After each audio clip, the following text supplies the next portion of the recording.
Hi, and thank you so much for watching The Delco Real Agent. I'm Shannon DiIorio, and I'm your host. And today I am going to answer a question that I know a lot of people have when they get these text messages and phone calls and mailers that say, "I'll buy your home for cash." And I specifically heard a question or read a question online from someone recently that said, "I want to sell my house to one of those we buy houses for cash businesses. What do I need to look out for?" So I'm going to answer those questions today and kind of give some information about what a lot of these companies are actually doing with the properties that they're purchasing and how that could impact you and what to watch out for. So first, I'll explain what these businesses are often doing. Sometimes they are looking to buy the house for cash, just outright. So they want to buy the house for cash and they plan on putting a lot of work into it and flipping it. So in other words, put the work in and then sell it for a profit. More often than not, what I'm seeing is that it's actually a wholesaler that's making an offer to buy the house. They're looking to purchase the house. They want to have a contract with you as the homeowner to purchase the house for, let's just say, $100,000. And then what they're going to end up doing is simultaneously, while they're waiting to go to closing on the property, is they're going to list it for sale for, let's say, $150,000 without even doing any work to it. So they're making an offer to purchase it from you way less than market value in its as-is condition and simultaneously sell it to someone else, and then they get to make the profits. Is there anything in that for the homeowner? Maybe it avoids a slight amount of hassle, but I think it's very rarely benefits the homeowner in any way, shape, or form, because a lot of times you're still dealing with having potential buyers come and look at the property because the wholesaler has it listed for sale at the higher amount, and oftentimes they line up the sale so that it takes place the same day and you're actually selling it to the end buyer, not the wholesale company, and they're keeping the profit for the service. I have occasionally seen wholesale cases where they actually do work to the property before they own it. So if you're not living in it, they might do work to it and then simultaneously sell it to someone else for a higher amount. But like I said, very rarely is there any benefit to the homeowner in doing that. It does depend on your individual circumstance though, of course. So what to look for when you get these offers before signing any contract.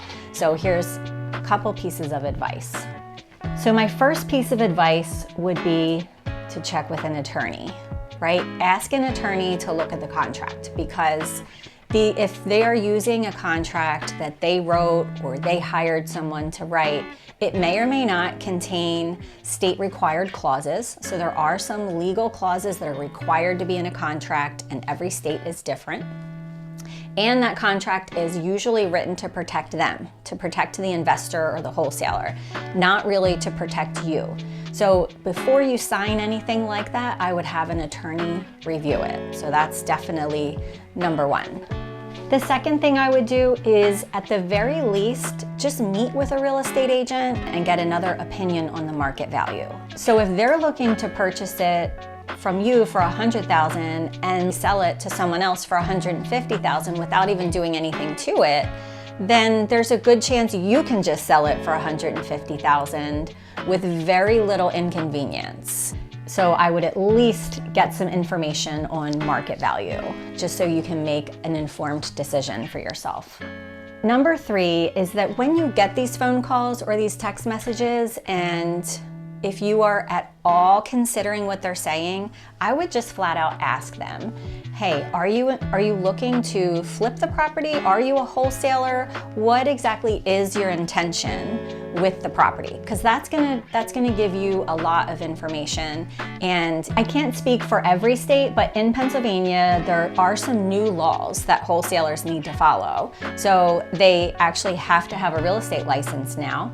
and they've got to give certain disclosures. They do have to follow certain laws at this time, and you have some protections to where if you sign a contract with a wholesaler, you might have a period of time that you could get out of that contract. But I would ask the questions right off the bat to find out what their intentions are. Because maybe now that you have a little bit more information about what some of these businesses are actually doing and what a wholesale is, you might know right off the bat that you don't want to work with wholesalers. So whenever I meet with a potential home seller that maybe the house needs some work and they are looking to sell it as is with as little inconvenience as possible, and usually it's that type of seller who has those goals in mind that ends up sometimes going down that path with a wholesaler because of the allure of, cutting out all the middle people and just getting straight to closing and selling it for cash. So here's what I do when I meet with sellers that, again, the house needs work, maybe they want to sell it as is, avoid the hassle, is I give them 3 options. So I will say, okay, if you were to sell your house right now in total as-is condition, and sometimes that even means leaving all the stuff in the house, trash, junk, anything that's in the house, and looking for a buyer that will take it completely as is. And that buyer will worry about satisfying the township requirements, getting all of the stuff out, doing whatever they need to do to the property after closing. So I will let them know right now today, as is, here's what I think we can get for it, and here's the comparable properties I have to support that.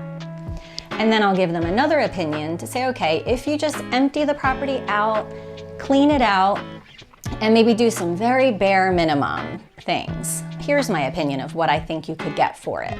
And that's going to be a bit more, obviously, than completely as is. And then I'll give a third opinion and say, well, if we go all out and maybe we sort of refresh the kitchen and we refresh the bathrooms and we clean it up and we paint, maybe sometimes new carpet, and that a lot of times that's what some of the flippers might do.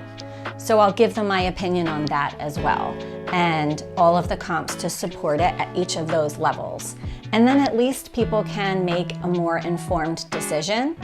And a lot of times clients will find that they can actually sell it for a lot more money, even if they choose that first option and go fully as is. They can get a lot more money than if they're selling it to one of those we buy homes for cash businesses.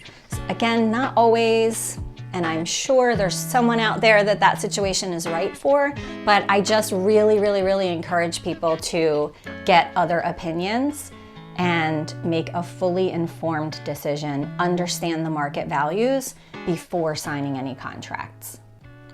I'm always here to answer questions. If you're looking to buy or sell any properties, my contact information is below. I'm licensed in both Pennsylvania and Delaware. I work mainly in Delaware County, Chester County, Newcastle County, and a little bit of the surrounding areas. Thank you again for watching.